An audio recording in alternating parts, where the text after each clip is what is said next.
Chard, Colonel Richard Servito, nakilala ko si Richard kasi as one of the most dynamic minds ng Army, specifically ng Tradok nung panahon namin. Kasi ano talaga siya, very passionate in innovating doctrines and other forms of approaches sa training. So, nagsama kami sa Tradok. And he was the foremost advocate noon ng air defense, which noon parang lone wolf siya na nagkukwento about air defense. Nung panahon na yon dahil puro kasi noon na internal security operations, so parang NPA, wala may air defense. Pero yung mga iniisip niya nung panahon na yon ay ngayon ay ano na institutionalized na as meron na air defense capabilities yung Army. And then sa Marawi, selected na naman siya as a commander ng Armor Maintenance Battalion. And kung nakikita niyo yung mga picture, ayun siya yung responsible doon sa mga armored vehicles natin na enhance yung protection.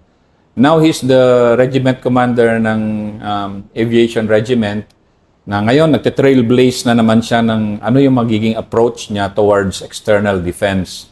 So, i-reintroduce ko ulit si Colonel Richard Servito, one of the best minds, strategists ng Army ngayon. Chard. Magandang umaga, sir. Katulad ng nabanggit nyo kanina, sir, unahin ko yung air defense kasi long time ago, sir, during the time na bagong assign ako sa Training and Doctrine Command, isa sa requirement para mag-qualify ka is dapat graduate ka ng Instructor Development Training. So, during that time, sir, ikaw yung yung director ng Training Development Center. So, talagang dadaan kami sa evaluation nyo kung talaga bang capable ba kami magturo o doon kami sa training support. So, na-involve ako doon sa air defense kasi isa sa output ng estudyante para makagraduate ng instructor development training is makapag-come up ka ng instructional package. And may addition yung instructional video. So, challenge yun dahil kasi wala pa namang gumagawa ng instructional video sa Philippine Army during that time. So, it was yan yung isa sa mga output na kailangan naming i-provide para makagraduate ng instructor development training. Then, nakita nila na walang gustong kumuha o mag-ayos ng instructional package ng air defense. Kasi tiningnan ko, meron na palang manual ang Army pagdating sa air defense artillery.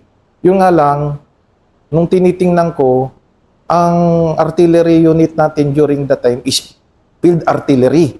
So, puro mga kanyon, 105mm howitzers, mga 155mm howitzers. So, puro kanyon. So, siguro, merong mga nakapag-schooling dyan sa abroad na nabigyan ng idea what is air defense sa Army. So, malaking challenge. So, what I did, ay binasa ko yung doktrina. Ito na pala. May nakalatag na palang doctrine yung Army during that time. So, yung nga lang, paano ituturo ito sa mga pre-entry, sa career courses, na ma-appreciate nila what is air defense. Kasi during that time, field artillery yung itinuturo. So, ni-review natin, nakita ko na yung air defense, hindi na, kasi pag sinabing air defense, ang unang papasok baka Air Force kasi ang Air Force merong Air Defense Command. So, sabi ko, nung binasa ko yung doktrina ng Air Force, medyo malawak yung air defense nila. It covers yung buong Philippine Archipelago.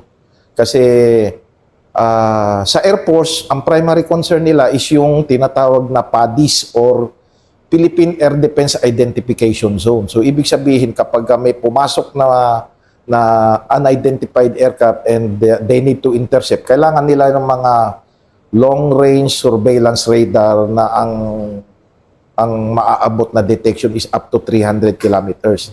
So, Air Force yun.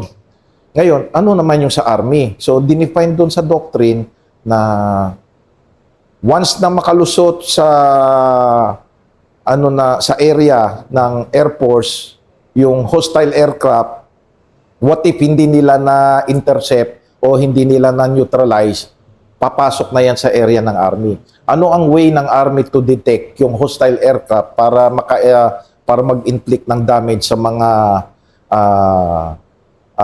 high value targets ng kalaban na nandun sa atin, like sa atin command and control, yung ating airports, yung ating mga signal facilities. So marami. So kailangan natin yung air defense.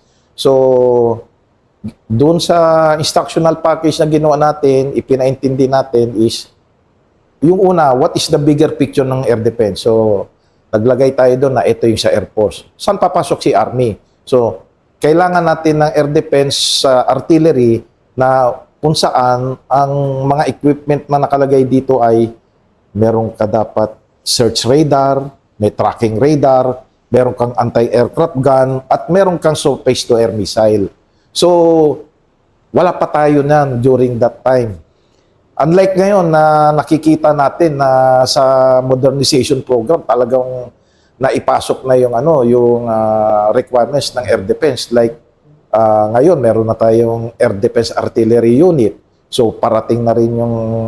Actually, meron naman tayong anti-aircraft capability. So, sabi ko, hindi naman nawawala yung capability nung air defense. Dahil sa armored vehicle, yung caliber 50 is basically an anti-aircraft weapon. Yun nga lang, limited lang yung range. Doon sa Air Defense Artillery, medyo mas malayo. Dapat from 50 to 60 nautical miles, dapat ma-detect mo na meron ng hostile aircraft parating. So, yun yung way mo na mag-release ng surface-to-air missile. And pag nakalusot yung hostile aircraft doon sa surface-to-air missile, definitely papalapit na yan sa'yo. Ang next na pwede mong gamitin dyan is yung anti-aircraft gun. Usually, mga nasa 30 to 40 millimeter na anti-aircraft gun. So, may unang layer ka. So, unang layer mo is yung detection. Then, yung second layer mo, pakawalan mo ng surface-to-air missile. Pag nalusutan niya yun, dapat pag malapit na sa target mo, magamit mo yung anti-aircraft gun. Kasi yung ganun, Chard, no? I mean, you're talking specifics dito, pero talagang yung vision mo noon, hindi mo in-imagine na magde-develop kasi itong na-imagine mo na magde-develop itong West Philippine Sea scenario. Kasi ngayon, super relevant kasi yung idea mo noon, ngayon, yes. Year 2020s because of the West Philippine Sea. Yes. During that time ba, pumasok sa utak mo na someday ito, although relevant na noon, ngayon kasi talagang kailangan siya, di ba? Yes, sir. Noong time na yun, sir, nakikita na natin na ito yung emerging capability ng Philippine Army. Sabi ko, magi-evolve yung artillery natin. Kasi katulad ngayon, ang artillery, dati ang occupational specialty ng ating mga artillero is field artillery, FA yung ginagamit. Pero ngayon, nagbago na. Artillery na yung kanilang occupational specialty. So ano ang laman ng isang artillery na capability? So meron kang field artillery, meron kang air defense artillery, at saka yung mga rockets or missile. So yun ngayon yung pinagtutuunan ng pansin ng ating artillery regiment. Sabi ko, during that time, nung kinreate yung artillery regiment, bakit hindi field artillery regiment? Kasi ang current equipment during that time is mga howitzer. So, nung nabasa ko yung Air Defense Artillery Manual, ibig sabihin, kanila rin pala ito. So, tamang-tama lang yung ginawa ng Philippine Army during that time na ang ipangalan is Artillery Regiment. Dahil kasi alam nila to na later on mag-i-evolve ito para ma-maximize natin yung capability. Like, for example, kung may threat galing sa labas at hindi nakalagpas sa layer ng Air Force yung hostile aircraft, definitely mag-i-inflict ito ng casualty sa atin. dapat nandun yung air defense artillery asset natin to counter that threat. O, sir. Kasi I know kasi ang gift mo as a leader and as a military officer kasi and I know it very well kasi nako-combine mo yung practical needs and then yung theory na nako-combine mo eh. So brilliantly in my perspective. And kudos to you dahil yun nga yung natutuwa na lang ako kasi magkasama tayo nung binubuo mo yung air defense. Sabi ko, uy, ngayon reality na siya, di ba? Sir. Yes, sir. Reality na siya. Then again, nung Marawi naman, ano ka, creative mind ka rin eh, di ba? So armor ano ka, and I know you try to find ways na surmount mo na naman yung isang challenge mo during that time dahil paka-explain mo nga yung heavy na hirap ng isang armor maintenance commander during Marawi naman. Okay, sir. Ito naman, sir, nung time na na-designate naman ako na commanding officer ng Armor Maintenance Battalion, nagkaroon ng matinding conflict sa Mindanao. Ito yung crisis sa Marawi. So, first day pa lang, sir, na-monitor namin na nandun yung mechanized unit natin. So, nakita namin na grabe yung threat na pinoprovide ng mga terrorist.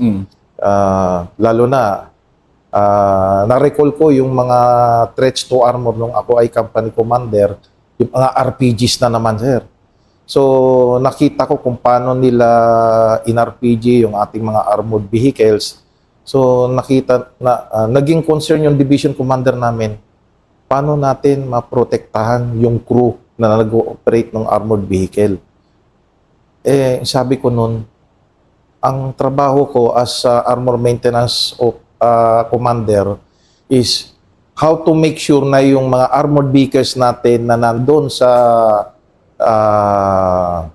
area, sa frontline, ay tuloy-tuloy na maging operational. Kung merong masira dyan, makapagkandak kami kagad ng field maintenance. Yun lang. Then, ayusin yung mga armaments. Kasi mabigat. Kasi if you boil it down to its simplest detail, its simplest, description of the Marawi War, it's a mechanized infantry plus sniper battle to eh, di ba? Yes. Yun talaga naman ang nangyari diyan. And then of course may mechanized infantry na kasi yung mga Rangers, yung LRR, yung other infantry battalions, essentially naging mechanized infantry sila dahil hindi sila makamove basta-basta na wala kayo. Yes, sir. Of course yung sniper ibang animal yon kasi talagang yun yung taga-protekta ng galaw nyong lahat. Opo, sir. So how important was it to you bilang the armor maintenance commander na your vehicles are really kept running 24/7 dahil di ba ang dami yung tasks? Yes, sir. Nung nakita namin, sir, first day pa lang nung crisis, nag-iisip na kami, yun nga, paano namin unang-una, sir, how to provide yung security o safety ng crew na nag-ooperate ng armored vehicle. Kasi kapag na-immobilize mo yung armored vehicle, nawala na saysay yung pagiging armor officer mo. So, you need to go out of the armored vehicle kung ikaw ay dismounted team, kasama ka sa dismount team, you will fight as an infantry. So, para maano namin, sir, naghanap kami ang sabi ng division commander ko noon, hanapan nyo ng paraan paano tumaas yung survivability ng ating armored forces sa Marawi. Kasi nagdadrag na, akala namin 1 week lang, tapos na. Then, naging 2 weeks. Kaso lumalala na, magwa 1 month na. So, nasabi sa akin ng division commander ko, i-prepare mo na yung mga other armored vehicles natin, ipadala sa Mindanao. Pero, sabi ko, actually, hindi pa tapos yung maintenance and servicing, pero kailangan na kasi. So, ang ginawa na lang namin, mag-organize ng armor maintenance team na sasama doon. So, ang ginawa namin para makadagdag sa survivability, naggawa kami ng nag-isip kami paano maprotektahan yung armored vehicle or yung crew sa loob ng armored vehicle. So, nakita namin na kailangan namin gumawa ang una namin naisip is gumawa ng cage armor. So, Ang cage armor, parang yung ginagamit ng Israeli, di ba, na medyo high-end talaga yun. Yes, sir. Yes, sir. Parang yung mga Merkaba nila, may ano talaga, no? Meron nakapaligid na baka, sir, yun si cage armor. Opo, sir. So, since ito lang naman yung resources na available sa paligid ko, so yun yung ginawa namin. Nag-start kami doon sa slot armor, pero masyado, nung sinubukan namin, mabigat. So, hanap tayo ng way na medyo hindi naman ito makadagdag doon sa weight ng armored vehicle. So, nakagawa kami ng isang prototype na cage armor. Ngayon, nung sabi ko sa division commander, sir, bago natin i-mass produce ito, testingin muna natin para makita natin yung impact. So, kailangan namin ng RPG. Pero, yung mga RPG kasi wala nang available dahil ginagamit na sa Marawi. So, alangan naman na ipadala namin to na hindi pa tested. So, what we did is nakita namin yung kahoy. Kasi nung nakita ko yan nung time nung massive operations nung year 2000 to capture Bulyo Complex, may nakikita na akong mga armored vehicle na may mga paleta sa gilid. So, ginagamitan ng kahoy. So, why not? Sige, try natin. Pero pinag-aralan muna namin, ano ba yung effect ng RPG pag tumama sa armored vehicle. So, doon sa batalyon ko, nag-create ako ng isang grupo doon na pag-aralan yung how to counter the threat, yung counter the threats po sa armor. So, yun nga, gumawa kami ng mga kahoy, we consider yung dapat ba yan, ano yung distansya niyan, gaano kakapal. So, yun. Yun yung nakita namin, sir. Nung sinabi ko sa division commander ko, sir, ito na yung pwede nating ipadala. So, pwede na natin itong ipagawa doon sa Mindanao. So, ang sabi namin, meron kaming dineploy doon na engineer combat company, newly created, pero sabi namin, tulungan nyo yung armor units natin na gumawa ng add-on protection by using yung mga kahoy. So, ano lang, di ba? May specific, without mentioning details, may specific thickness dapat siya. Kasi noong 2000, kita ko yun sa mga B300 ng Marines, okay, gamit na gamit din nila yun. May yes, kahoy-kahoy na nun. Oh, sir. So, may specific thickness ka lang and then, di ba? Yes, sir. Opo, Kasi sir. essentially yun, kasi of course, alam ng kalaban talaga yung vulnerability natin Yes, B3, talaga, RPG lang. Okay. So, ang kahoy, ang effect niya is just to make it explode na Yes, hindi sir. sa bakal, di ba? Oh, sir. Yun yung mo. Oh, sir. Yun nga, sir, sabi ko nga doon sa mga personnel ko, pag-aralan nyo mabuti ano yung mga ginagamit na pang-counter sa RPG o anti-armor weapon. So, yun na nakita namin, pina-research ko, yun nga, nakita, ito yung gawin natin. Then, consider din natin yung distance nung kahoy doon sa vehicle. Kasi ang importante is pag tama ng RPG mag-explode na kagad 'yon. Para yung next na bubuta sa armor plating ay less na yung velocity. So sabi ko pag-aralan yung mabuti. So yun yung nakapag sa amin, sir. So tiningnan natin ano ba dapat yung lagyan natin ng so sa gilid, sa harap. Kasi yun ang vulnerable, sir Pagka bigla may sumulpot na may kalaban na may dalang RPG, una titirahin harap.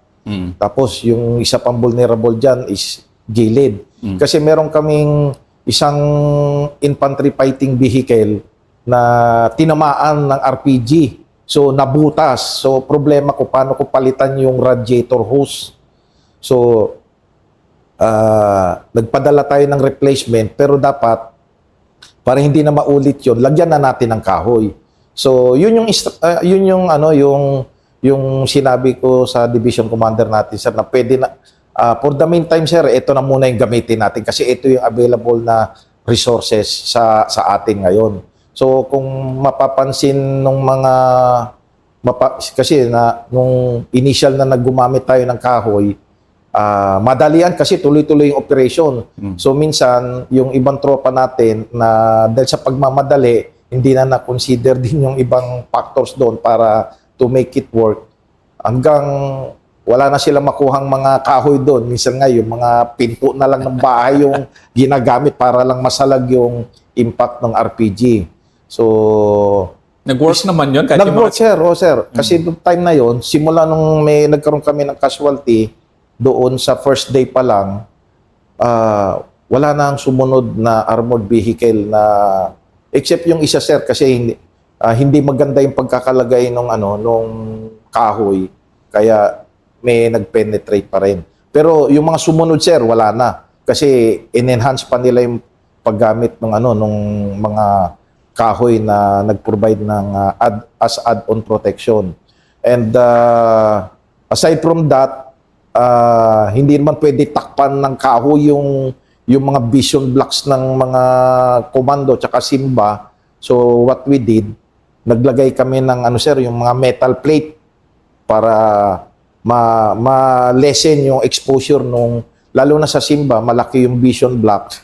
Unlike sa komando na maliliit lang yung view blocks noon. So, naglagay pa rin kami ng armor plate para at least hindi matamaan yung mga view blocks o vision blocks ng mga armored vehicle.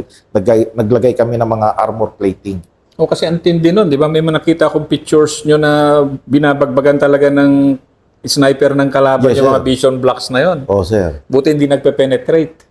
Hindi, sir, kasi may specs naman yun na dapat gato dapat kakapal yung mga ginagamit natin na view blocks o vision blocks ng mga armored vehicle. Pero hindi yun magtatagal, sir, kasi pag tinadtaran mo ng tama yan, talagang yung kawawa naman yung gunner sa loob na wala na siyang Bibigay yung vision talaga niya. yun. Oo, sir.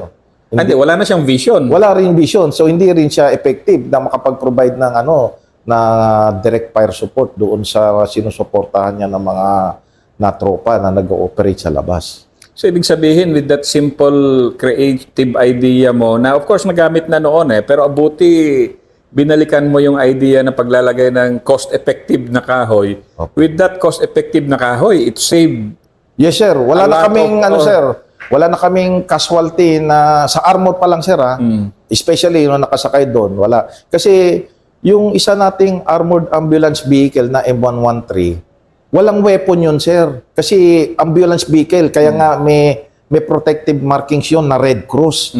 Kaso, hindi rin pala assurance na kapag may protected symbol ka na Red Cross, ay hindi yan i-engage ng kalaban. Lalo na terorista na wala namang sinusunod na hindi naman kumikilala ng law of armed conflict. In-engage talaga nila yon. In-engage, sir. Biniran nila ng RPG. Kaya ang tama nung ambulance vehicle, sir, sa harap. Buti na lang, sir, may kahoy tayong pinalagay doon. Kasi kung wala yung kahoy, most likely, sir, tatagos yung RPG na tumama sa harap. So,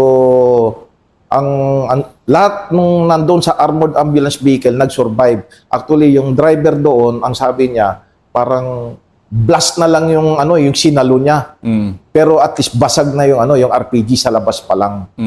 So, ang ginawa natin, sir, sige, pansamantala, takpan muna. Kasi may butas na, sir, So, nandun naman yung maintenance team natin. Sabi ko, gawan muna ng paraan matakpan yan. Then, lagyan uli ng panibagong kahoy. Then, sige, lagyan nyo, aside sa Red Cross, lagyan natin ng Red Crescent. Baka sakaling kilalanin nila yung protected symbol na yun. Pero hindi, sir. Pa rin, Binagbagan pa rin. binabagbagan pa rin nila. So, ibig sabihin, pagka terorista, wala silang sinasanto na ang protected symbol yan. Talagang, kasi ang tingin nila sa armor, sir, is, alam mo naman pa rin? yung armor. Hindi, armor. Armor yan, siguro dahil nag-ooperate din sa gabi, hindi nila nakikita kung may mounted guns yung armored vehicle. Basta nakita na pag may narin siya armored dumaan, threat ka agad yun. So birahin ka agad. So hindi nila alam na may protected symbol na nakalagay doon. Ang trabaho ng armored ambulance vehicle natin doon, sir, is i-save yung yung mga wounded na tropa para madala sa mga first aid station. Kasi walang makapasok ng mga KM451 na field ambulance vehicle doon sa main battle area dahil vulnerable sila sa sniper fire at saka yung mga RPG. So ang pwede lang makapasok doon is yung armored vehicle. So yun yung dedicated natin ng pang doon, sir. Nawala naman talaga sa doktrina na gamitin purely yung armor for casualty extrication, Yes, di ba? sir. Ang ginawa natin, sir, bago natin pinadala sa Mindanao yung armored ambulance vehicle, kasi nung natanggap natin yan from the United States, ang utilization yan is armored personnel carrier. So, ang suggestion ko sa division commander namin, sir, kailangan natin ng armored ambulance kasi nakikita ko pag may mga malakihan conflict, kasi yung experience ko sa Battle of Bulyok, wala kaming armored ambulance noon. Ang pinang-e-evac ko ng casualty dun sa mga wounded na mga infantry is yung armored vehicle ko na pang-assault. Pagka in-evac ko yung wounded, nababawasan ako ng armor na mag-assault. So, kailangan antayin kong bumalik bago kami mag-move uli. So, sabi ko, it's better na mag-designate tayo ng armored vehicle na ang mission lang is mag-evacuate ng casualty. So, instead na lagyan namin ng machine gun, nireconfigure namin yung armored personnel carrier na maging ambulance vehicle. So, meron na tayong mga nilalagay na stretcher doon. Then, nung pinadala natin, meron tayong medical team na trained to operate the armored ambulance vehicle. Even yung nurse corps officer na pinasama natin doon, tinuruan pa natin na mag-drive ng armored vehicle ng M113 at saka paano i-operate na buksan yung ramp sa likod at isara para kasi yun nga, sir, yung ganong conflict na talagang matindi na kasi urban battle, sir. Pero looking back, I mean, kasi galing ako sa armored headquarters and naiuwi mo yung dalawang armored vehicles ni na Major Alvarez, di ba? Opo, sir. Which is kasi noon kasi hindi mo pa na retrofit ng Mga kahoy, sir. mga kahoy, 'di ba? Kaya talagang tinamaan. So parang if you look at it pala kung na ano mo 'yun noon, maaring hindi tayo namatayan, 'di ba, ng 'di ba tatlo doon sa sa B150 niya tapos Saka yung isa sa Simba. Simba niya. So Opo. parang yung simple idea mo pala noon malaking bagay Yes, sir. na nagamit throughout the remainder of the war, Opo, sir, hanggang sa natapos yung conflict, nandun pa rin yung mga kahoy. Sabi ko, lalagyan natin ng kahoy yan, pero hindi yan pang matagalan. Kasi lalo na sa Marawi, during the time, umuulan eh. So may tendency na pagkatagalan, mabubulok din yung kahoy dahil exposed sa weather. So from time to time, kung gagamitin natin yan uli ng mga ganong kalaking ka-intense na operation, dapat may naka-ready na naman tayong mga bagong kahoy. tabla, sir. Then ang sabi sa amin noon, nung unang lumabas yung mga naikabit nating kahoy doon, sir, siyempre para tumaas din yung moral ng tropa kung ano-ano yung mga pinaglalalagay doon. Dami. Ang dami, sir, naging graffiti yung armored vehicle. So napansin ni CGPA na mukhang hindi maganda yung although yung iba naman doon Maute Warrior, mga ganun ba. Meron pa doon Pasko na, Sinta ko. Ganon. Sabi ganon ng division commander namin. Napansin na ni CG na na mukhang hindi maganda yung natin doon. So para hindi ni halata na may kahoy, sabi padala ng pambili ng pintura at i-camouflage uli yung kahoy. So, kasi nung dineploy namin, sir, naka-camouflage yung kahoy para sa malayo, hindi halata mo na yung bakal, balot ng kahoy. So, sabi nun, di sige, tulungan uli na i-inform yung tropa na pinturahan, gawa ng camouflage kasi kung ano na yung lumalabas ng mga graffiti doon, sir. Kaya We eat Mauti Silog, parang gano'n. mga ganun, sir. Marami, sir. Na halos lahat yan na-capture sa social media. Then, ang isa lang na napansin ko sa social media during that time, yung bang parang hindi nila na-appreciate yung ginawa natin na innovation. Kasi parang sabi, walang kwenta yan, tatablan pa rin yan. Pero natapos yung operation, sir, simula nung nagkabit tayo ng mga armored vehicle except doon sa isang na nag-penetrate, wala na tayong kumbaga yung confidence level ng tropa to assault tumaas dahil kasi alam niya, may kaaway kami sa labas eh. Hindi kami niyan. So, unlike dati, sir, na parang pag umassault tayo, pag tinaman tayo, ano mangyayari? Mga ganun ba? So, yun. Lang yun, sir, ngayon, yung conflict ngayon, kailangan, kasi medyo costly rin yung mga active protection system na ginagamit ngayon sa Russia-Ukraine war. Then yung other mga armored vehicles, meron na rin tayong mga high-tech weapons na pansalag dun sa mga anti-armor weapon. So sa atin, during that time, kasi wala na tayong time, kung ano man yung available resources na sa paligid natin, yun lang yung pinagtiyagaan muna natin. Pero ngayon, with that lesson sa Marawi, kinakailangan na natin bumili ng bagong tangke. Kaya dati, ang lang natin doon, yung Scorpion tank na meron 76mm at saka yung mga M113 na fire support vehicle na merong turret ng Scorpion. Yun na yung pinakamalakas natin na armas sa armor during that time. Pero ngayon, meron na tayong tangke talaga na masasabi na 105mm yung pambala natin, sir. So, looking back, kasi ngayon, sa AD, Air Defense, naging malaki yung, naging visionary ka and then now it's there. Sa Marawi, practical mind, creative mind, nag-work. Ngayon kasi as commander, regiment commander ng aviation, more oriented ka na towards external defense, di ba? Yes, sir. Although you're not yet fully equipped, pero parang video nga we find ways. Yes, sir. So ngayon, paano, di ba ngayon kayo yata yung nagpe-prepare na talaga na tuloy-tuloy for external defense, di ba? Yes. So ano naman yung pride mo ngayon bilang isang regiment commander na you are at the forefront sa army-wide sa external defense? Anong pride mo ngayon?